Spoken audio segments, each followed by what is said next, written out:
అపోస్తుల కార్యము 7వ అధ్యాయము 51వ వచనం చదువుకుందాం. ముస్కర్లారా, హృదయమును చెవులను దేవుని వాక్యమునకు లోబరిసిన వారులారా ప్రార్థన చేసుకుందాం. పరిశుద్ధుడైన ప్రభువా, మమ్మల్ని మికిలిగా ప్రేమించిన మా కన్న తండ్రి, నీ కొందనాలు స్తోత్రాలు చెల్లించుకుంటున్నాం. ఈ వాక్యాన్ని మేము ధ్యానించబోతూ ఉండగా మా కళ్ళు తెరవండి అయ్యా. మా మనోనేత్రాలు మీరే తెరిచి సహాయం చేయండి దేవా. నన్ను కూడా మీ సిలువ చాటున దాసి నీ మాటలు పలుకుటకు సహాయం చేయమని యేసయ్య నామాన్ని బట్టి అడిగి వేడుకుంటున్నాను తండ్రి.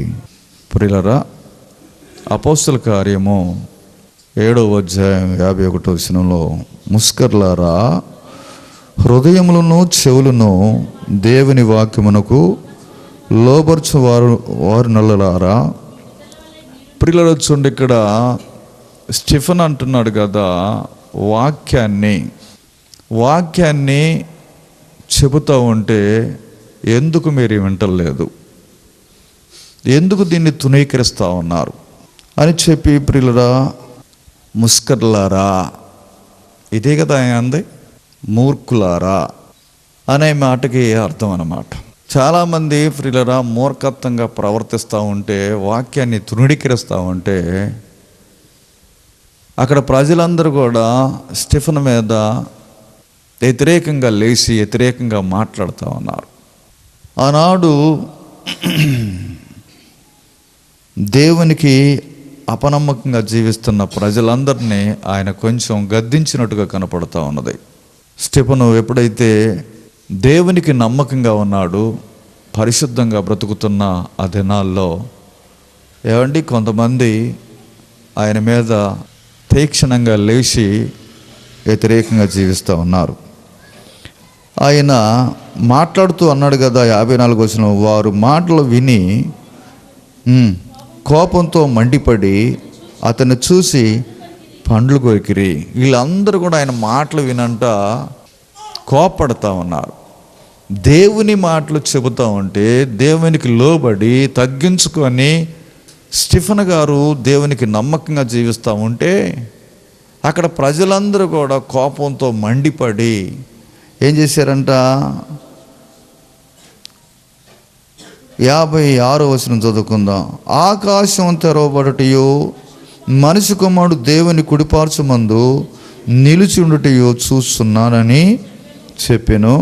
అప్పుడు వారు పెద్ద కేక వేసి చెవులు మూసుకొని ఏకముగా అతని మీద పడి పట్టణ వెలుపలికి అతను వెళ్ళగొట్టి రాళ్ళు రువి చంపిరి. ప్రియులరొచ్చండి, ఇక్కడ ఆకాశం తెరవబట్టని కారణం ఏంటంటే ప్రార్థనాపరుడే. స్టిఫెన్ అనే వ్యక్తి ప్రార్థనాపరుడు. వాళ్ళు అనే మాటలకి ఈయనంట తగ్గించుకొని ఆకాశంకి వెళ్ళి చూసినప్పుడు ఆకాశం చీల్చబడి దేవుని కుడిపార్చుమందు కూర్చున్నాడు యేసుప్రభు. తండ్రి అయిన దేవుని కుడిపార్చుమందు కూర్చున్నాడు. ఈ మాటలు చెబుతూ ఉన్నారు వాళ్ళకి. ఈ మాటలు చెబుతూ ఉండగా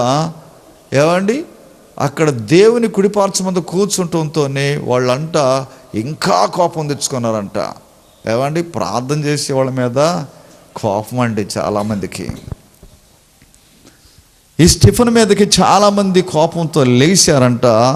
ఊరు ఎలపలకు తీసుకెళ్ళి రాళ్లతో కొట్టి చంపేశారంటండి. ఎంతమంది నాడు ప్రియులారా చూడండి, చిన్న మాట అంటే ఓర్చుకోలేం కదా మనం. నీ తోటి వాళ్ళు ఏదన్నా అంటే ఊరుకుంటావా?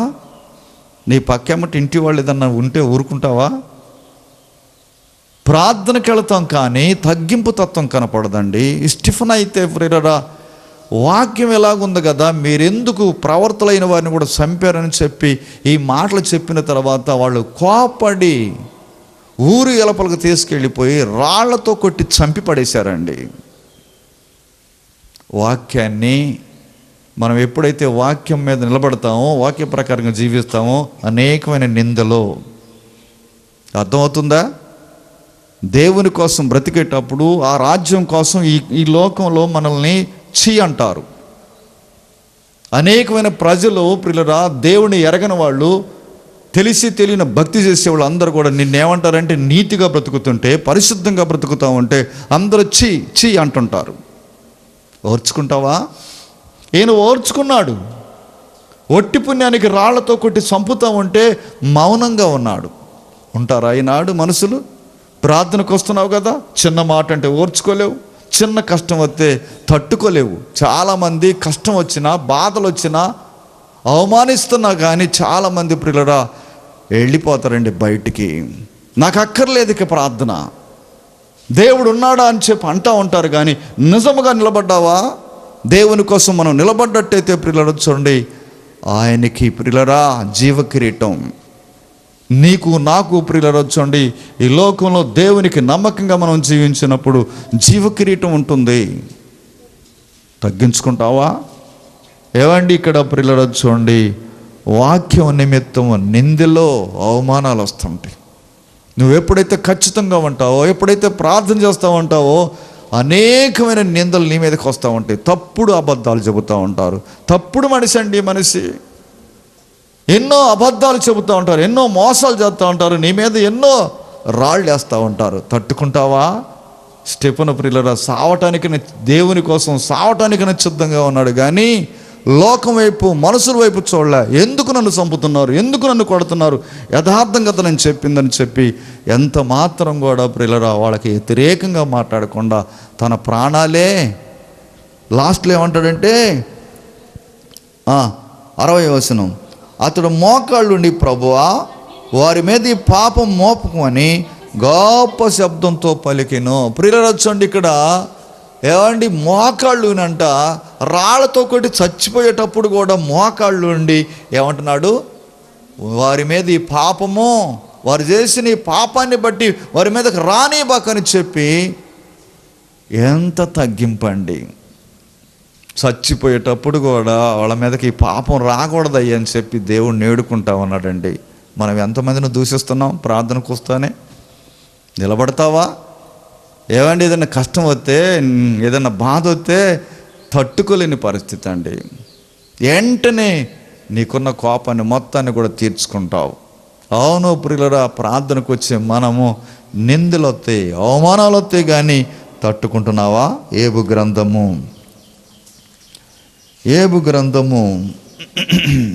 1వ అధ్యాయము.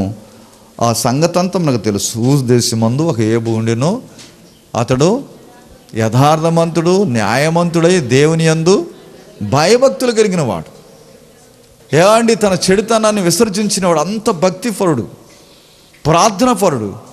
ఇతను ప్రియులరా చూడండి, ఎప్పుడైతే దేవునికి నమ్మకంగా ఉండి ప్రార్థన చేస్తూ ఉన్నాడంట, ఆయన అంట ఎంతో ఆశీర్వదించబడ్డాడంట. సైతాను ప్రభు దగ్గరికి వెళ్ళిపోయి, ఎందుకు ఉండడయ్యా 8వ వచనంలో అంటాడు కదా, అందుకు యెహోవా నీవు నా సేవకుడని ఏబు సంగతి ఆలోచించితివా? అతడు యథార్థమంతుడును న్యాయమంతుడునై దేవుని యందు భయభక్తులు కలిగి చెడుతనాన్ని విసర్జించిన వాడు. ఏమండి భూమి మీద అతని వంటి వాడు ఎవడో లేడు. ఎందుకు ఉండడు? నువ్వు ఆయన చుట్టూ కంచేసావు, ఆయనకు బాగా ఆస్తిపాస్తులు ఇచ్చావు, తన పిల్లలు ఇచ్చావు. ప్రార్థన ఎందుకు చేయడు?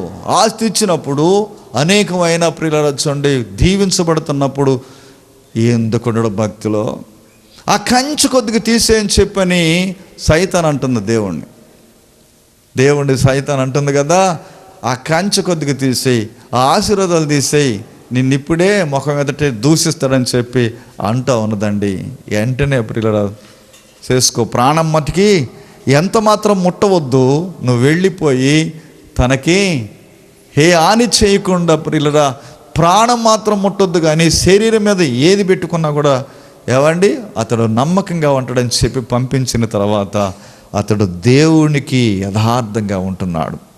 అతను రావటంతోనే ప్రియులరా ఏమండి 18వ వచనం, అతడు మాట్లాడుచుండగా వేరే ఒకడు వచ్చి నీ కుమార్తెలు తన అన్న ఇంట భోజనము చేయొచ్చు ద్రాక్షరసం పానము చేయుచుండగా గొప్ప సుడిగాలి అరణ్య మార్గం వచ్చి ఆ ఇంటి నలుమూలలో కొట్టగా ఆ యవ్వన మీద పడినందున వారు చనిపోయి 10 మంది పిల్లలు చనిపోయారు. ఏమండి, వాక్య ప్రకారంగా జీవిస్తామంటే నష్టం వస్తూ ఉందండి. ఎందుకని? మనకు వస్తే బాధలు, నువ్వు నిలబడతావా లేదా? టెస్టింగు. ఏమండి, మనల్ని టెస్ట్ చేసేటప్పుడు ప్రియులు చూడండి, నిలబడ్డావా లేదా? ప్రార్థనలో ఉంటావా, వెళ్ళిపోతావా? దేవుడు ప్రియులు చూడండి ఏబుని టెస్ట్ చేపిస్తూ ఉన్నాడు. సైతాన్ వచ్చి ఏమండి ఆ పిల్లల ప్రియులరా ఆ రోజు ఇందు చేసుకుంటూ ఉంటే తన అన్నింట్లో కూర్చొని ద్రాక్షరసం పానం తాగుతూ ఉంటేనంట ఏమంటే పెద్ద సుడిగాలు వచ్చి నలుమూల కొట్టడంతోనే వెంటనే ఆ కప్పు అంతా కూడా వాళ్ళ మీద పడి చచ్చిపోయారంట. భక్తి చేస్తున్నాడుగా. మనం ఏమంటాం చెప్పండి? వామ్మో, ఇంత భక్తి చేస్తుంటే నా కొడుకు చనిపోతాడా, మా పిల్లలు ఇలా ఆగమైపోతారా? ఏమండి, ప్రాణానికి కూడా పిల్లలు చూడండి అక్కడ ప్రాణం విడిచిపోయారంట. ఆ మాట చెప్పడానికి వాడు వచ్చిన తర్వాత ఇంకా భక్తి ఎక్కువ చేస్తున్నాడండి. పై వస్త్రాన్ని చింపుకుంటున్నాడు, ఇంకా భక్తి ఎక్కువ చేస్తూ ఉన్నాడు. ఎంతమంది నాడు ప్రియులరా భక్తి ఎక్కువ చేస్తావా? వాళ్ళు తిట్టారండి, నాకు అందుకే రాబుద్ధి కావట్లేదు. వాళ్ళు తిట్టారు కాబట్టి నేను రావట్లేదండి. దేవుని సన్నిధిలో ప్రియులరా తిడతారు. నువ్వు భక్తి చేస్తున్నావు అన్న సంగతి దేవుడికి తెలుసు. నువ్వు ఎంత తగ్గించుకునేది దేవుడికి తెలుసు. కాబట్టి ప్రియులరా తగ్గించుకుంటావా? ఒక యవనస్తుడు మారుమనసు పొందటానికి కొత్తగా వచ్చాడంట.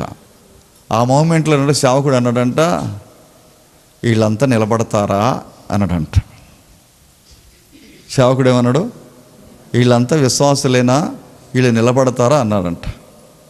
వెంటనే నేను ఇప్పుడే కదా వచ్చింది, నన్ను గురించి చెప్పాడు కాబట్టి నేను ఇక రానికి ప్రార్థన. కొత్తగా వచ్చిన అతనితో ప్రియులరా చూడండి అనుకున్నాడు కదా, అందరి కోసం వర్తించిదని ఆ మాట చెప్పడంతోనే ఈ యవ్వనస్తుడు ఇక ప్రార్థనకు రాలేదంటండి. ఎక్కడికి వెళతావు? నువ్వు ప్రార్థనకు రాకపోతే ఎక్కడికి వెళతావు? గద్దింపులు జరుగుతూ ఉంటే దిద్దుకునే వాటిగా మనం ఉండాలి. అవును ప్రియులు చూడండి, మన జీవితంలో నష్టం వచ్చినప్పుడు, కష్టాలు వచ్చినప్పుడు నిలబడాలి. నిలబడతావా? నిలబడ్డట్టయితే దేవుని సన్నిధిలో నీకు ఆశీర్వాదం ఉన్నది. ఎప్పుడైతే పిల్లలు చనిపోయారో మొత్తం కూడా తీసి పడేసుకోలేదండి భక్తి. దేవునికి నమ్మకంగా ఉన్నాడు, దేవునికి యథార్థంగా జీవించాడు. దేవుని సన్నిధిలో దేవుడు నన్ను దీవెనకరంగా చేయాలనుకుంటా ఉన్నాడు. ఉన్నావా? దేవునికి నమ్మకంగా ఉంటావా? ఏబు నమ్మకంగా ఉన్నాడండి, దేవుని సన్నిధిలో యథార్థంగా జీవించాడు. ఏమంటున్నాడు 22వ వచనంలో, ఈ సంగతుల్లో ఏ విషయమందు ఏబు పాపం చేయలేదని దేవుడు అన్యాయం చేశాడని అన్యాయం చేసినని చెప్పలేదు. ప్రియులరా, దేవుడు నాకు అన్యాయం చేయలేదని చెబుతా ఉన్నాడండి ఏబు. ఏమండి, నువ్వు అంటావా నాకు ఈ నష్టం జరిగింది వాళ్ళ వల్ల, దేవుని వల్ల నాకు ఈ నష్టం జరిగింది, ప్రభు కాడికి వెళుతున్నాను కాబట్టి ఈ నష్టం జరుగుతుందని చెప్పి మనం చెప్పగలుగుతామా? చెప్పలేమండి. వాళ్ళు చేశారండి, నష్టపోయానండి నేను, వాళ్ళు నన్ను ఇట్లా చేశారండి, నన్ను తిట్టారండి, నన్ను కొట్టారండి, ఎన్నెన్నో ఏమండి భరించలేక ప్రార్థనకు రాలేక ఎన్నో సాకులు చెబుతూ ఉంటాం. ఏబు గారు అలాగ చెప్పలేదండి. 2వ అధ్యాయంలో అంటాడు కదా, ఏమండి 2వ అధ్యాయంలో అంటాడు కదా, కాబట్టి 7వ వచనం, అపవాది యెహోషాను బయలు వెళ్ళి అరికాలు మొదలుకొని నన్నెత్తు వరకు బాధగల కురుపులతో ఏబిని మొత్తెను. ప్రియులారా చూడండి, ఆస్తి పోయింది, ఉండటానికి వీలు లేదు, తర్వాత పిల్లలు చనిపోయారు, అక్కడికి చాలా అయిపోయింది. ఏమండి, ఆస్తి అంతా పోయింది. ఎంతో ఆస్తిపరుడు, ఎన్నో మందలుండి, ఎద్దులు చనిపోయినాయి, మేకలు చనిపోయినాయి, గొర్రెలు చనిపోయినాయి, పిల్లలు 10 మంది చనిపోయారు. అయితే భక్తి ఎక్కువైందా తక్కువైందా యోబుకి? ఏమండి, మనకైతే మన పిల్లోడికి జలుబు చేసి తగ్గట్లేదండి. ఏం చేస్తావు? ప్రార్థనకే వస్తున్నావు. ఏమంటావు? ఏం దేవుడండి, ప్రార్థనకి వెళ్తున్నాం, మా పిల్లోడికి ఎన్ని మందులు ఆడాం, ఎంతమంది దగ్గరికి తిప్పాం, తగ్గనే. ఏమంటావు? దేవుణ్ణి అంటావు. నువ్వు ప్రార్థన చేసావా? నిజముగా ప్రార్థన చేసావా? నీ పిల్లలకు అలాగ రాకుండా ప్రార్థన చేసుకున్నావా? ప్రార్థన చేయరండి దేవుడిని అంటానికి. కానీ ఏమండి, ఎంతమంది ఈనాడు ప్రియులు నిందలేయటానికి ఉన్నారు. కానీ దేవునికి నేను నమ్మకంగా ఉండాలి, పరిశుద్ధంగా బ్రతకాలి, అన్యాయం నేను చేయకూడదు, దేవునికి నమ్మకంగా బ్రతకాలని అంటావా? అవును ప్రియులరా, దేవుని సన్నిధిలో మనం నమ్మకంగా ఉండాలి. ఇక్కడ ఇవన్నీ పోయిన తర్వాత తట్టుకొని ఇంకా ప్రార్థన ఎక్కువ చేస్తూ ఉండగా ఏమండి, అరికాలు మొదలుకొని తలవరకంట పెద్ద పెద్ద గడ్డలో ఏమండి తన శరీరేనండా ఏమండి గడ్డలు పెట్టాడండి సైతానుడు. ఇంకా భక్తి చెప్పాలి, ఓడ తీసుకుంటాడేమో, ఓడ బిక్కుంటాడేమో అని చెప్పి సైతానుడు ఎన్ని తంత్రాలతో ప్రియులు చూడండి బాధ కలిగిన కురుపులు పెట్టిన తర్వాత అరికాలు మొదలుకొని గడ్డలు ఇంతంతలో గడ్డలతో సీమి రక్తం కారుతూ ఉంటే, ఈగలు ఆలుతూ ఉంటే ఏమండి గోక్కుంటా ఉన్నాడు చెల్ల పెంకుతో. అయినా కూడా దేవుడిని ఒక్క మాట కూడా అనలేదు. మనమైతే అంటాం, మనమైతే ప్రార్థనకి ఎగ్గొడతాం, కానీ దేవునికి నమ్మకంగా ఉన్నావా? ఏమండి వాక్యం నిమిత్తం నిజంగా నిలబడతా ఉన్నాడండి ఏబు. స్టెఫెను సావుకైనా సిద్ధపడ్డాడు. ఏబు గారు ప్రియులరా అన్నీ పోయినా కూడా ప్రార్థన చేస్తా ఉన్నాడు, దేవునికి నమ్మకంగా ఉన్నాడు. ప్రియులరా ఉంటావా? ఆ తర్వాత భార్య వచ్చింది, ఏమంటుంది? ఇంకనూ యథార్థత వదలకుందువా? ఎందుకు యథార్థత మాట్లాడకుండా ఉండాలి? మనం అన్నీ పోయినా కూడా యథార్థంగా ఉండాలి. ఇది నేర్చుకోండి. ఎక్కడ అబద్ధాలు చెప్పకూడదు, ఎక్కడ మోసం చేయకూడదు. ఒక తమ్ముడు నా ఎదురుగానే ఉన్నాడు, మాట్లాడుకుంటూ నాకు ఇల్లు వచ్చాడు, నేను అక్కడ ఉన్నాను, నిలబడ్డాను. అతను ఫోన్ చేశాడు, ఎవరో ఫోన్ చేశారు. ఎక్కడున్నావురా అన్నాడు. నందిగామలో ఉన్నాను, లేకపోతే నేను పక్కన ఎక్కడ ఉన్నానని చెప్పాలి, నిజంగా చెప్పాలి. విజయవాడలో ఉన్నా నేను ఆ టయానికి వచ్చేస్తా, కలుసుకుంటాలే అంటున్నాడు. అవును కదా? దేనికండి అబద్ధాలు? ఎందుకు మోసం చేస్తున్నావు? నిన్ను నువ్వు మోసం చేసుకుంటున్నావు, పాపాన్ని పెంచుకుంటున్నావు, అబద్ధాలు ఆడి మోసాలు చేసి పెంచుకుంటున్నావు. నేను ఇక్కడ ఉన్నానని చెప్పొచ్చుగా, ఏమైనా లాభం వచ్చుదా? లేదు. త్వరగా కలవరంటే నేను విజయవాడ నుంచి వచ్చేసరికి ఆ సమయం అయిపోద్దేమో, ఆలస్యం అయిపోద్దేమో అని చెబుతా ఉన్నాడు. అవును ప్రియులరా, అబద్ధాలు ఆడకూడదు. మనం ప్రభు సన్నిధికి వచ్చిన తర్వాత నీతికి నిలబడుతున్నావా? యథార్థంగా జీవిస్తున్నావా? ఎందుకు ఇంకా యథార్థ వదలకుందువు అంటుంది భార్య. యథార్థత వదిలిపెట్టు అంటుంది. ఏమండి, యథార్థం వదిలిపెడితే నీ కుటుంబం ఏమైపోద్ది? దేవునికి అపనమ్మకంగా జీవిస్తావు. దేవుని సన్నిధిలో యథార్థంగా బ్రతుకుతున్నావా? సహోదరుడా, నీ జీవితాన్ని మార్చుకో. యథార్థత కావాలి, పరిశుద్ధత కావాలి, నీతి కావాలి. దేవుని దగ్గర పరిశుద్ధంగా ఎవరైతే బ్రతుకుతారో ఆ కుటుంబం చుట్టూ మీకు కంచేస్తాడండి ఆయన. ఉన్నావా? కష్టాలు వస్తాయి, బాధలు వస్తాయి. వాక్యాన్ని నువ్వు వింటున్నావు, వాక్య ప్రకారంగా జీవిస్తున్నావు కాబట్టి నిందలు ఎవరు పెట్టేది? సైతానుడు నిందలు పెడతాడు, అవమానిస్తాడు, నిన్ను కొట్టేటట్టుగా, నీ పరువు తీసేటట్టుగా చేస్తూ ఉంటాడు. నా పరువు పోయింది, నాకు ఇన్ని బాధలు వచ్చినాయి, నేను అంతా కూడా కోల్పోయానని చెప్పి అంటూ ఉంటావు. కానీ నిజముగా దేవుడిని నువ్వు నమ్మినట్టయితే ఎన్ని కోల్పోయినా నీకు మరలా తిరిగిచ్చే ఆయన. ఏబుకు ప్రియులరా, ఏబుకు మరలా రెట్టింపు ఆస్తి ఇచ్చినట్టుగా కనపడతా ఉన్నది. అవును, ఈనాడు ఎంతోమంది దేవుని కోసం బ్రతకాలని, దేవుని కోసం జీవించాలని, వాక్య ప్రకారంగా బ్రతకాలి. ఏమండి, ఎంతోమంది ప్రియులు వచ్చి బైబిల్ను అడ్డం పెట్టుకొని సంపాదించుకునే వాళ్ళు ఉన్నారు, అడుక్కునే వాళ్ళు ఉన్నారు, ఇష్టానుసారంగా బ్రతికే వాళ్ళు ఉన్నారు. కానీ అలా కాదు మన జీవితం. యథార్థమైన జీవితం, పరిశుద్ధమైన జీవితాన్ని మనం జీవించినప్పుడు ప్రియులరా వర్ధిల్లుతాం, దేవుని రాజ్యానికి చేరుతాం. ఉన్నారా? స్టెఫెను తన ప్రాణం పెట్టాడు. ఏబు కూడా ఏమండి తన అంత నష్టపోయినా కూడా ఎన్నడూ కూడా దిగజారిపోలేదండి. భక్తిలో యథార్థంగా నిలబడ్డాడు. నువ్వు నిలబెడతావా? కష్టాలు వస్తాయి, నష్టాలు వస్తాయి, బాధలు వస్తాయి. అరే రేపు చచ్చిపోతున్నారు అంటుంటారు పక్కమ్మటోళ్ళు మనల్ని. అన్నా కూడా దేవుడు ఉన్నాడు మన పక్షాన. ఈ లోకం కాదండి మన పక్షాన ఉండేది. ఏమండి, మనుషులు నమ్మగాకు, నీ బంధువులు నమ్మగాకు, ఎవరిని నమ్మగాకు. దేవుని నమ్మావా, నీ పక్కన ఉంటాడు ఆయన, నీతో ఉంటాడు. నీ నిందలే ఆయనకి నిందలుగా మార్చుకుంటాడు, నీ బాధలు ఆయనకు బాధలుగా మార్చుకొని నీ పక్షాన్ని నిలబడతాడు. ప్రియులరా, దేవునికి నమ్మకంగా ఉంటున్నావా? అపోస్తుల కార్యము 9వ అధ్యాయము 15వ వచనం చదువుకుందాం. 9:15.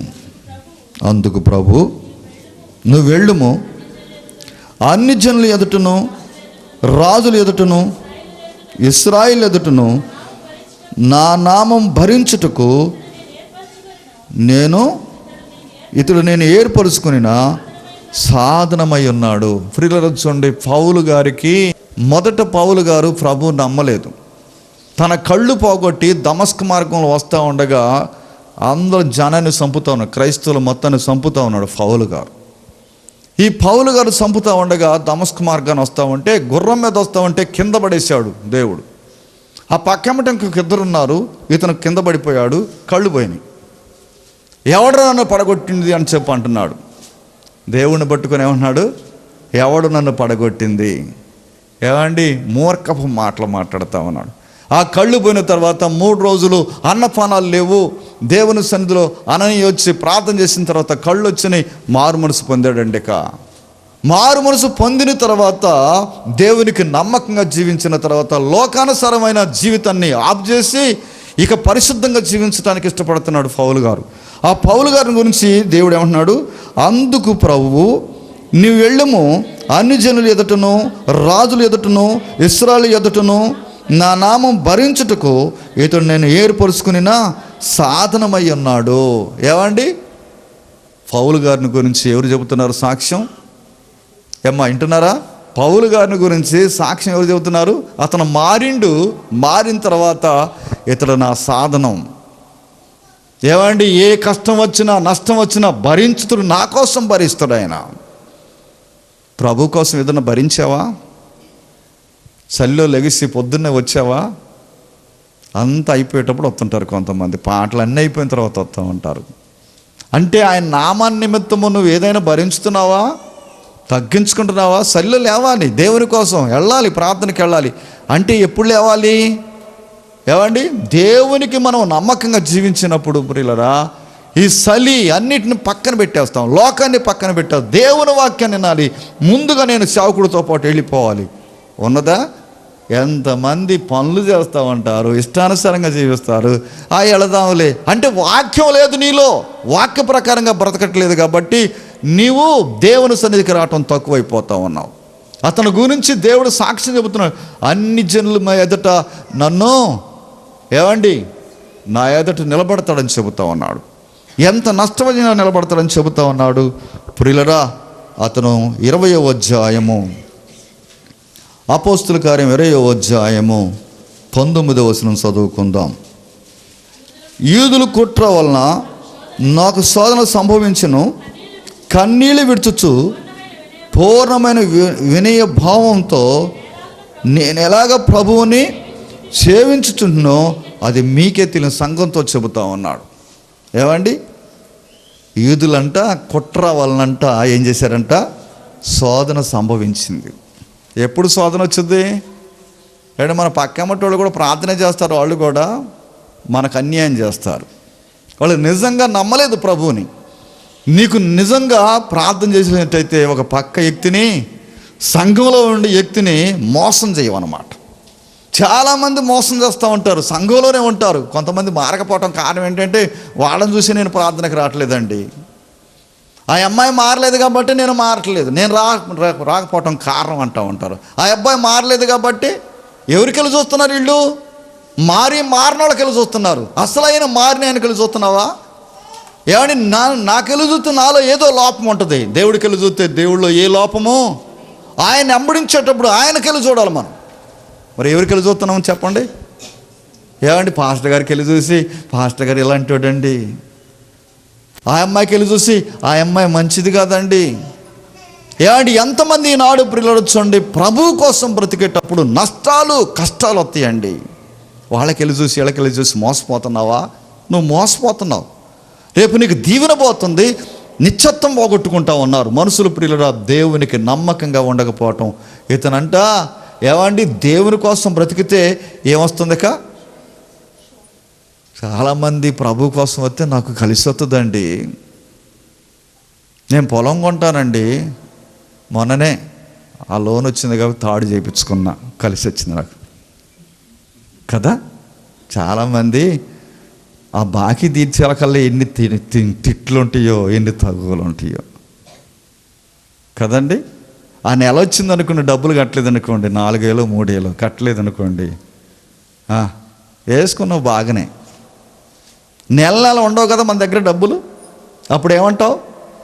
ఎంతమందిని తిడతావో, ఎంతమందిని దూషిస్తావో. ఆ డబ్బులు దొరకకపోతే భర్తను తిడతావు. ఏమంటే వాళ్ళు వచ్చి నీ మీద పడతావు అంటారు. ఏం చేస్తావు? నీ భక్తి అంతా ఏమండి ఎగిరిపోద్ది. నీ భక్తి నిలబెట్టుకున్నావా? ఏమండి తిట్టకుండా ఉన్నావా? ఖచ్చితంగా కడుతున్నావా? అవును. మారు మనసు పొందిన తర్వాత మనకు శ్రమలు వెంటనే వస్తూ ఉంటాయి.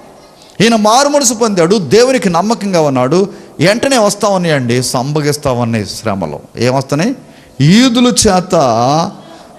యూదుల కుట్ర వలన నాకు శోధనలు సంభవించెను.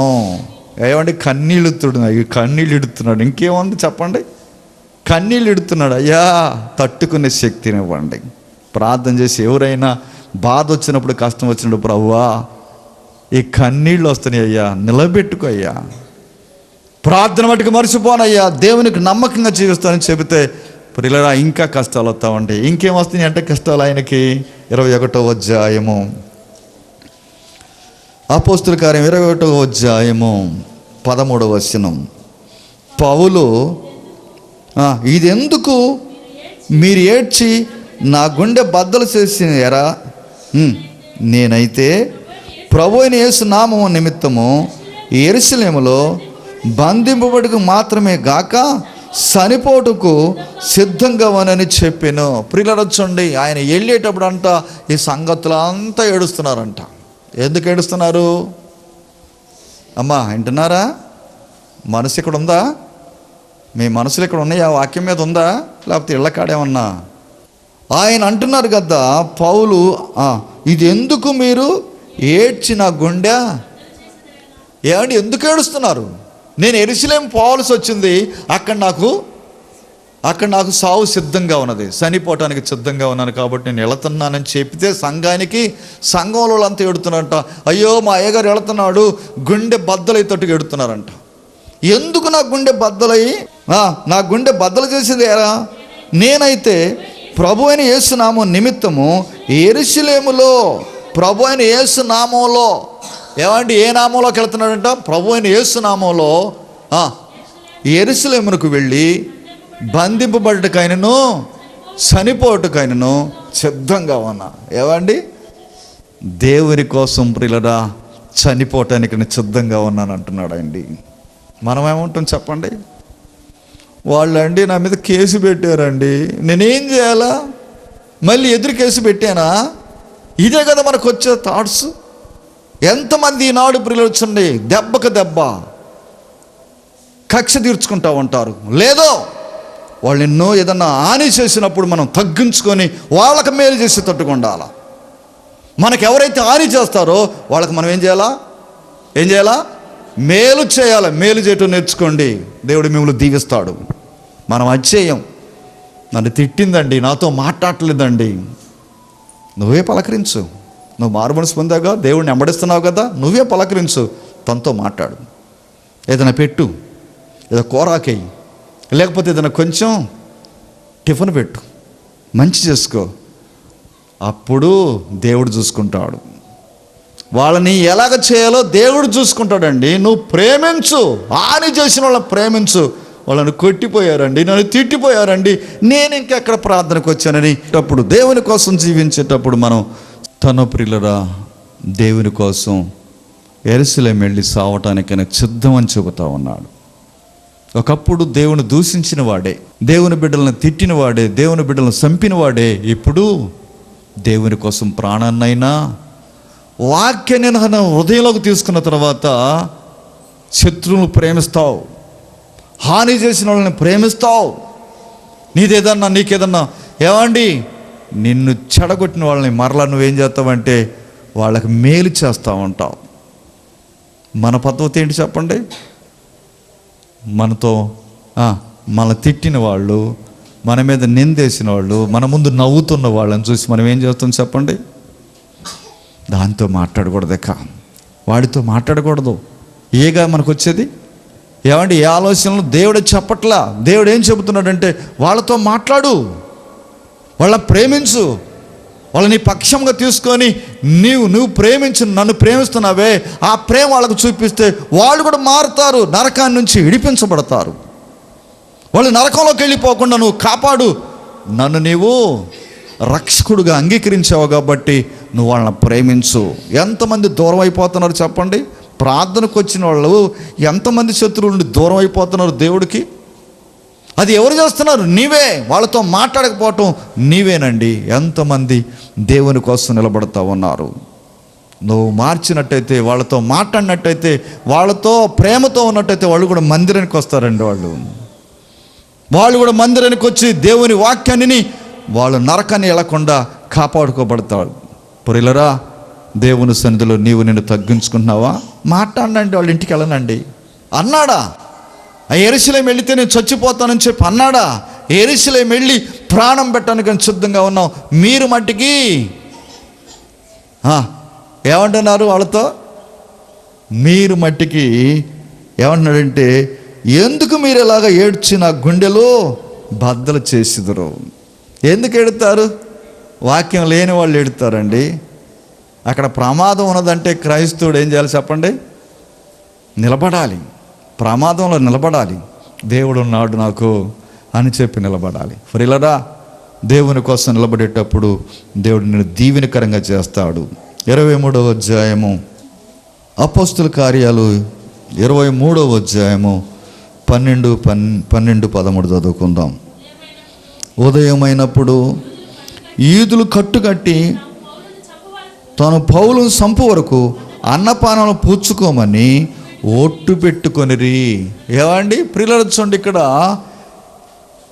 ఉదయం అయినప్పుడంట యూదులంట కట్టు కట్టారంట. ఏం కట్టు కట్టారు? ఈ పౌలును చంపిన దాకా మేము అన్నపానాలు రుచి చూడం. ఏమండి, ప్రార్థనకి వెళ్ళి వాళ్ళ మీద ఇంత కుట్ర. అవునండి, సైతాన్ని పెడుతుందండి వాళ్ళకి. మనం పోవటంతోనే మన భర్త ఎంతసేపు చెబుతాడు వాక్యం, వండి పెట్టవా సరిగా అని చెప్పి 2 బీగుతుడు.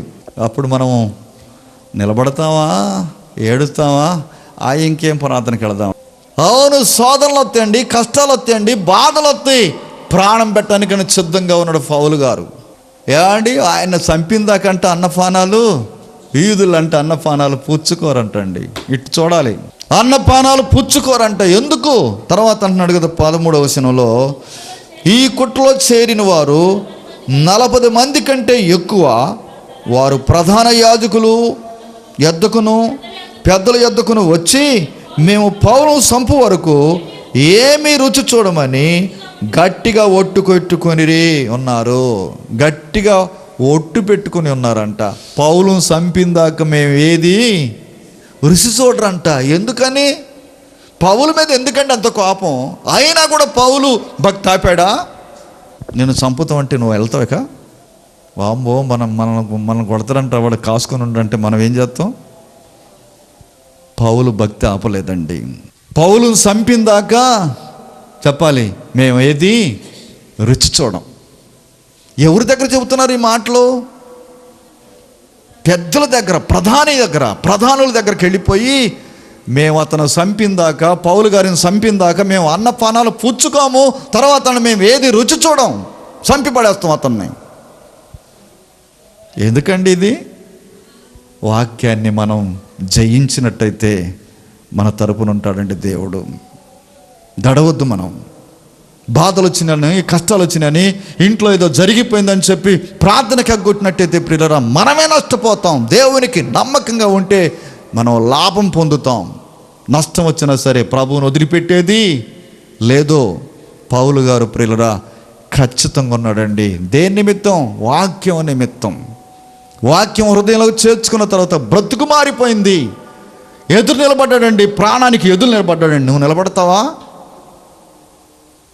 దేనికి పడితే దానికి ప్రియులారా చూడండి లోబడతావు, యథార్థను వదిలిపెడతావు, పరిశుద్ధతను వదిలిపెడతావు, నీతిని వదిలిపెడతావు. ఎన్ని ప్రియులారా చూడండి అనపగిస్తావో. ఈ లోకంలో అన్నీ అనపగిస్తావు, కానీ దాని వైపు చూడ నేను అది తిన్ను, అక్కడికి వెళ్ళను. వాళ్ళతో మాట్లాడ, నేను నీతిగా ఉంటా, పరిశుద్ధంగా ఉంటా, దేవుడున్నాడు నా పక్షాన. చెప్పగలుగుతావు ఈ మాట? పౌలు గారు నేర్చుకుంది ఏంటంటే ప్రాణం పెట్టడానికైనా సిద్ధంగా ఉన్నాడు. వాళ్ళందరూ చంపడానికి ఎన్నో ప్రయత్నాలు చేసినా కూడా భక్తి ఆపలేదండి. ప్రార్థన అనే పరుగు ఆపలే. నీ పరుగు ఎక్కడ ఆగిపోయిందో చూసుకో. వాళ్ళు అన్నారు కాబట్టి నేను ప్రార్థనకి వెళ్ళట్లేదండి, వాళ్ళ ఇంటికి వెళ్ళట్లేదండి, వాళ్ళ తిట్టారు కాబట్టి నేను వాళ్ళ ఇంటికి వెళ్ళట్లేదండి. నీ పరుగు ఆగిపోయావు కదా. ఏమండి, ఎంతమంది, నేను అదే అంటున్నాను, రొట్టెలు పిచ్చేటప్పుడు పగత్తులుంటే వాళ్ళ దగ్గర క్షమాపణ అడగండి. నీకు మేలు జరిగిద్ది, మేలు జరిగిద్ది, మేలు జరిగిద్ది అని చెబుతూ ఉంటాను నేను. ఆ పగత్తులు అలాగుండి తీసుకుంటే నీకు మేలు కాదు, నష్టం జరిగిద్ది. ఎంతమంది నాడు ప్రభు కోసం బ్రతకటానికి ఇష్టపడతా ఉన్నారు. అవును, నీకెవరైతే పగత్తులు ఉన్నారో వాళ్ళతో మాట్లాడు, పరిచయం చేసుకో. వాళ్ళని ప్రభుకి వెళ్ళి మళ్ళించినట్టయితే నీకు దేవుడిని దీవిస్తాడండి. అదండి దీవెన.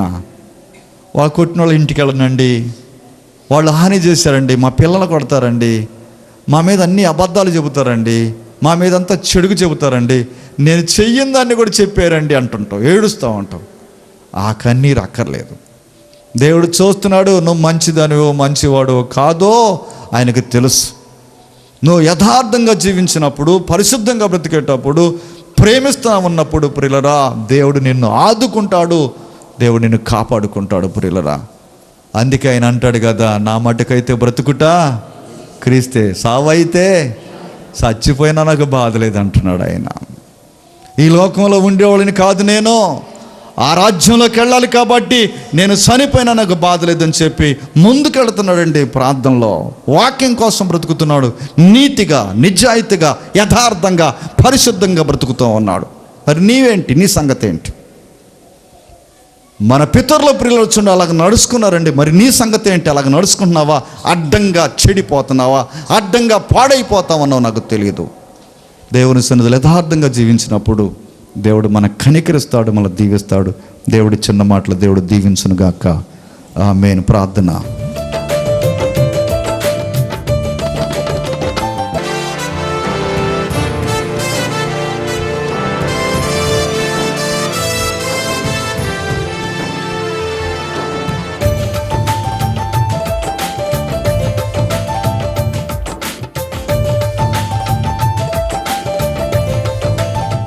పరిశుద్ధుడైన ప్రభువా, మమ్మల్ని మిక్కిలిగా ప్రేమించిన మా కన్న తండ్రి, వందనాలు, స్తుతులు నాయన. స్టెఫను రాళ్లతో కొట్టి చంపబట్టానికైనా ఇష్టపడ్డాడు కానీ నాయన వాళ్ళని ఖండించకుండా మానలేదయ్యా. ఒక్కసారి మమ్మల్ని జ్ఞాపకం చేసుకోండి. ఏబు గారు అంతా పోయినా కానీ భక్తిలో నిలబడటానికి ఇష్టపడ్డాడు కానీ ఆపలేదు తన నాయన జీవితాన్ని ప్రభువా. అలాగనే స్టెఫన్ కూడా ఎంతోమంది యూదులు కుట్ర పెట్టి నాయన కుట్రతో నాయన అదిగోతండి ఏది మేము రుచి చూడమని చెప్పారు కానీ ప్రభువా ఈయన పరుగు ఆపలేదయ్యా. నాయన వాక్యం నిమిత్తం అనేకమైన నిందలు బాధలు వచ్చినా కూడా తట్టుకున్నారయ్యా. నీ పిల్లలతో మీరు మాట్లాడారు, మీకు వందనాలు. మాకు కూడా శోధనలు సంభవించినప్పుడు, ఎన్నెన్నో నష్టాలు జరిగినప్పుడు, కష్టం వచ్చినప్పుడు, ప్రాణ అపాయాలు వచ్చినప్పుడు మేము నిలబడటానికి సహాయం చేయండి. మీ సన్నిధి ఉంచమని ప్రార్థన చేస్తూ ఈ వాక్యానికి ముద్ర వేసిన ఆలోమాలో ఫలించేలాగా చేయండి. యేసు నామమును బట్టి అడిగి వేడుకుంటున్నాం తండ్రి. మన పితరుల ప్రియులు వచ్చి అలాగ నడుచుకున్నారండి, మరి నీ సంగతి ఏంటి? అలాగ నడుచుకుంటున్నావా? అడ్డంగా చెడిపోతున్నావా? అడ్డంగా పాడైపోతావన్నావు? నాకు తెలియదు. దేవుని సన్నిధిలో యథార్థంగా జీవించినప్పుడు దేవుడు మన కనికరిస్తాడు, మన దీవిస్తాడు. దేవుడి చిన్న మాటలు దేవుడు దీవించునుగాక. ఆమేన్. ప్రార్థన. పరిశుద్ధుడైన ప్రభువా, మమ్మల్ని మిక్కిలిగా ప్రేమించిన మా కన్న తండ్రి, వందనాలు, స్తుతులు నాయన. స్టెఫను రాళ్లతో కొట్టి చంపబట్టానికైనా ఇష్టపడ్డాడు కానీ నాయన వాళ్ళని ఖండించకుండా మానలేదయ్యా. ఒక్కసారి మమ్మల్ని జ్ఞాపకం చేసుకోండి. ఏబు గారు అంతా పోయినా కానీ భక్తిలో నిలబడటానికి ఇష్టపడ్డాడు కానీ ఆపలేదు తన నాయన జీవితాన్ని ప్రభువా. అలాగనే స్టెఫన్ కూడా ఎంతోమంది యూదులు కుట్ర పెట్టి నాయన కుట్రతో నాయన అదిగోతండి ఏది మేము రుచి చూడమని చెప్పారు కానీ ప్రభువా ఈయన పరుగు ఆపలేదయ్యా. నాయన వాక్యం నిమిత్తం అనేకమైన నిందలు బాధలు వచ్చినా కూడా తట్టుకున్నారయ్యా. నీ పిల్లలతో మీరు మాట్లాడారు, మీకు వందనాలు. మాకు కూడా శోధనలు సంభవించినప్పుడు, ఎన్నెన్నో నష్టాలు జరిగినప్పుడు, కష్టం వచ్చినప్పుడు, ప్రాణ అపాయాలు వచ్చినప్పుడు మేము నిలబడటానికి సహాయం చేయండి. మీ సన్నిధి ఉంచమని ప్రార్థన చేస్తూ ఈ వాక్యానికి ముద్ర వేసిన ఆలోమాలో ఫలించేలాగా చేయండి. యేసు నామమును బట్టి అడిగి వేడుకుంటున్నాం తండ్రి, ఆమేన్.